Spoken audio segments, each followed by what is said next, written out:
Assalamualaikum warahmatullahi wabarakatuh. Baiklah, saya Ayu Sapitri. Saya akan menjelaskan sebuah materi budaya Minangkabau untuk memenuhi UTS saya, yaitu tentang sistem kekerabatan di Minangkabau. Sistem kekerabatan yang berlaku di Minangkabau yaitu masyarakat Minangkabau menganut sistem kekerabatan matrilineal. Sistem matrilineal adalah sistem yang menganut garis keturunan ibu atau yang yang mengikuti garis keturunan ibunya. Dalam kata lain, seorang anak akan mengikuti suku ibunya dan segala sesuatu yang diatur menurut garis keturunan ibu. Tidak ada sanksi hukum yang menjelaskan mengenai keberadaan sistem matrilineal. Artinya tidak ada sanksi atau hukum yang mengikat bila seseorang melakukan pelanggaran terhadap sistem ini. Sistem ini hanya diajarkan secara turun-temurun, kemudian disepakati dan dipatuhi. Tidak ada buku rujukan atau kitab undang-undangnya. Namun demikian, sejauh manapun sebuah penafsiran dilakukan, pada hakikatnya tetap dan tidak beranjak dari fungsi dan peranan perempuan itu sendiri. Ciri-ciri sistem kekerabatan matrilineal. Adapun karakteristik dari sistem kekerabatan matrilineal yaitu: yang pertama, keturunan dihitung menurut garis keturunan ibu. Yang kedua, suku terbentuk dari garis keturunan ibu. Yang ketiga, tiap orang diharuskan kawin dengan orang luar atau luar dari suku dia sendiri atau luar dari suku ibunya. Yang keempat, yang sebenarnya berkuasa adalah saudara laki-laki.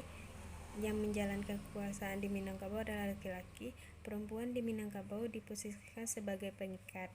Yang kelima, perkawinan bersifat matrilokal, yaitu suami mengunjungi rumah istrinya. Yang keenam, hak-hak dan pusaka diwariskan oleh mama kepada kemenakan dan dari saudara laki-laki ibu kepada anak dari saudara perempuan.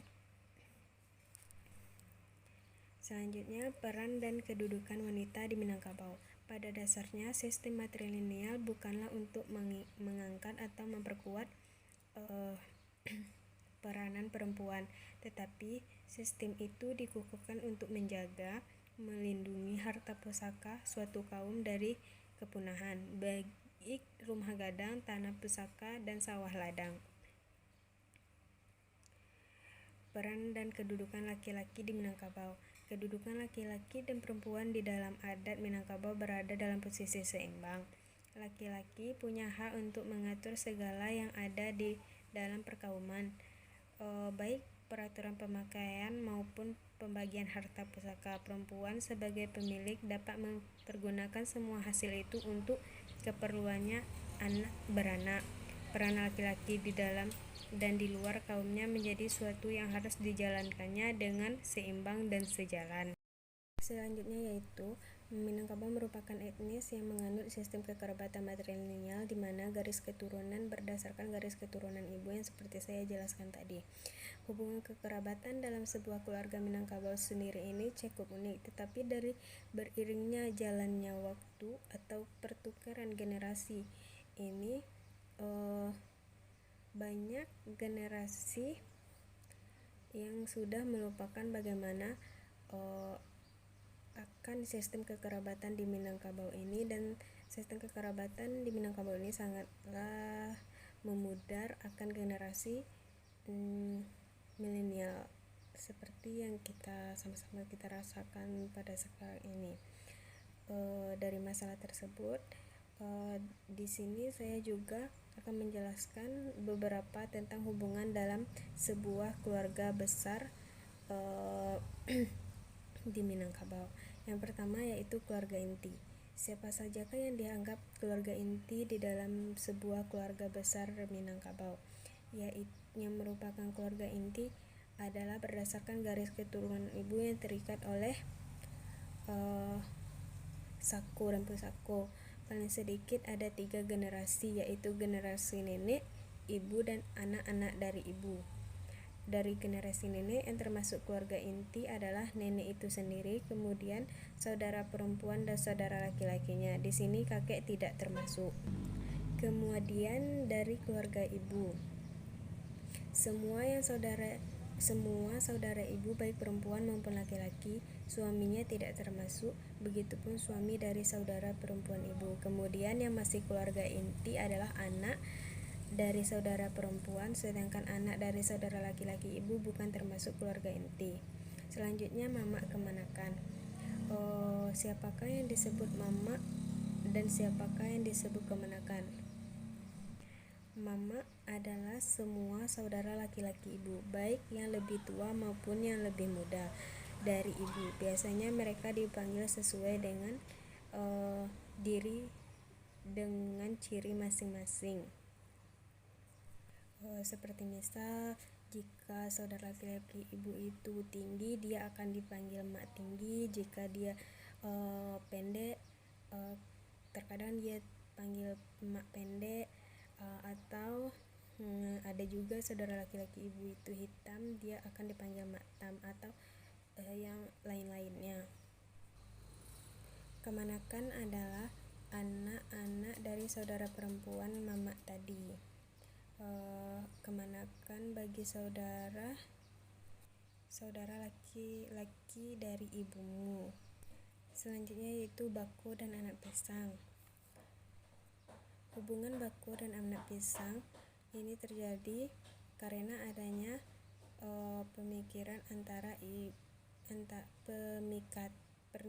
antara ibu kamu dan ayah kamu. Misalkan A adalah ibu kamu dan B adalah ayah kamu, serta kamu adalah C yang merupakan anak dari keduanya. Kamu adalah anak pisang bagi keluarga ayahmu, dan keluarga ayah kamu adalah bako bagi kamu. Selanjutnya mintuwo dan minantu. Hubungan minantu dan mintuwo terjadi karena adanya pernikahan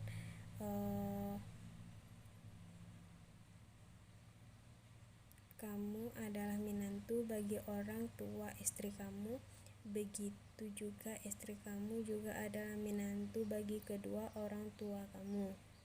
Tapi mengenal hubungan seseorang laki-laki dan mintuwonya lebih erat. Hal ini dikarenakan lelaki sebagai suami di Minangkabau tinggal di rumah istrinya atau di lingkungan keluarga istrinya. Selanjutnya sumando dan pasumandan. Jika kamu seorang laki-laki, maka setelah menikah kamu akan tinggal di rumah istri kamu atau tinggal di lingkungan kampung istri kamu. Jadi kamu adalah orang sumando atau disebut sumando di rumah istri kamu atau di lingkungan keluarga kamu. Bagaimana posisi kamu sebagai orang sumando? Baiklah, mungkin itu yang dapat saya jelaskan. Di akhir video ini saya akan memberikan beberapa penjelasan yang lebih jelas lagi agar bisa dipahami dalam materi sistem kekerabatan ini. Jika ada kesalahan, saya mohon maaf. Assalamualaikum. Tiap orang Minangkabau hidup berdasarkan kelompok sukunya. Awalnya di Minangkabau, menurut Tambo atau sejarah, hanya ada 4 suku yang diciptakan oleh 2 orang datuk. Yang pertama Datuk Katumanggungan, suku Kotopiliang yang berasal dari kata pilihan. Yang kedua Datuk Parpatiah nan Sabatang, yaitu suku Bodi Caniago yang berasal dari kata Budi nan Barago. Intinya dari sistem kekerabatan matrilineal adalah kaum atau parui. Pecahan dari kaum atau parui adalah jurai, adalah samande atau saibu yang terdiri dari nenek, ibu, ada anak-anaknya. Setiap suku terdiri dari beberapa parui, yaitu orang-orang yang berasal dari satu nenek.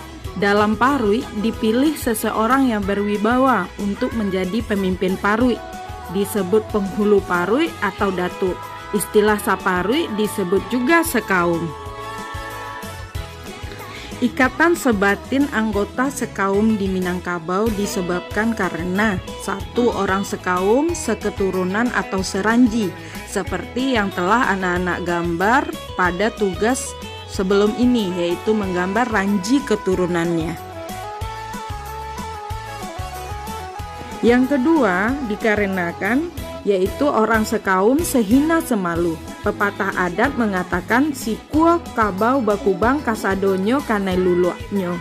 Malu tak dapat dibagi, suku tak dapat dianjak atau ditukar. Yang ketiga yaitu dikarenakan orang sekaum sadanciang bak basi saciok bak ayam. Tibo dikaba baik ba imbawan, tibo dikaba buruk ba hambauan. Selanjutnya yang keempat yaitu orang sekaum sapamandan sapa kuburan. Dan yang kelima orang sekaum saharato sapa sukuan. Selanjutnya kekerabatan itu dapat terjadi yang kedua karena kekerabatan bukan bertalian darah atau melalui perkawinan. Bahwa setelah terjadinya perkawinan antara seorang laki-laki dan perempuan, maka akan berkembang pula hubungan kekerabatan baru. Tali kekerabatan itu adalah sebagai berikut. Yang pertama itu yaitu kekerabatan induk bako dan anak pisang. Kekerabatan induk bako dan anak pisang ini adalah anak saudara perempuan dari pihak ayah atau kemenakan ayah, induk bako bagi anak-anak ayah. Sementara hubungan kekerabatan anak pisang adalah anak-anak ayah atau bapak adalah anak pisang bagi kemenakan ayah atau bapak. Yang kedua adalah kekerabatan ipar dan bisan. Kekerabatan ipar adalah hubungan antara ayah atau bapak dengan saudara laki-laki pihak ibu. Kekerabatan bisan adalah hubungan antara ayah atau bapak dengan saudara perempuan dari pihak ibu. Demikian sebaliknya. Saudara ayah atau bapak yang laki-laki merupakan ipar bagi ibu, dan saudara ayah atau bapak yang perempuan merupakan bisan bagi ibu. Selanjutnya yang ketiga yaitu kekerabatan sumando mamak rumah pasumandan. Kekerabatan sumando adalah hubungan antara seluruh keluarga pihak perempuan dengan suami, atau ayah atau bapak di rumah ibu merupakan orang sumando, sedangkan saudara laki-laki ibu merupakan mamak rumah bagi ayah atau bapak kita. Selanjutnya, hubungan pasumandan adalah hubungan pihak perempuan atau ibu dengan pihak keluarga ayah atau bapak di rumah keluarga ayah atau bapak. Selanjutnya, yang keempat yaitu kekerabatan minantu mintuo adalah hubungan orang tua pihak ibu. Selanjutnya, hubungan minantu dan mintuo sifatnya saling menyegani. Seorang mertua memperlakukan menantu sebaik mungkin. Selanjutnya, perbandingan dengan suku budaya lain. Jika dibandingkan dengan suku-suku lain di negara kita ini, budaya adat Minangkabau jelas tiada duanya. Secara umum, budaya dan adat daerah luar Minangkabau menganut atau mewarisi sistem kekeluargaan patrilineal, di mana suku diambil garis keturunan bapak. Contohnya saudara kita yang dari daerah Tapanuli dan juga suku Jawa. Mereka menganut sistem kekeluargaan patrilineal. Sementara hanya Minangkabau Lona di negara ini yang menganut sistem kekeluargaan matrilineal, yaitu menganut atau mewarisi garis keturunan ibu. Baiklah nak, itulah pembelajaran kita kali ini. Bu Dina mohon undur diri. Semoga anak-anak Bu Dina paham tentang sistem kekerabatan di Minangkabau ya nak. Akhir kata ibu ucapkan wabillahi taufiq wal hidayah. Assalamualaikum warahmatullahi wabarakatuh.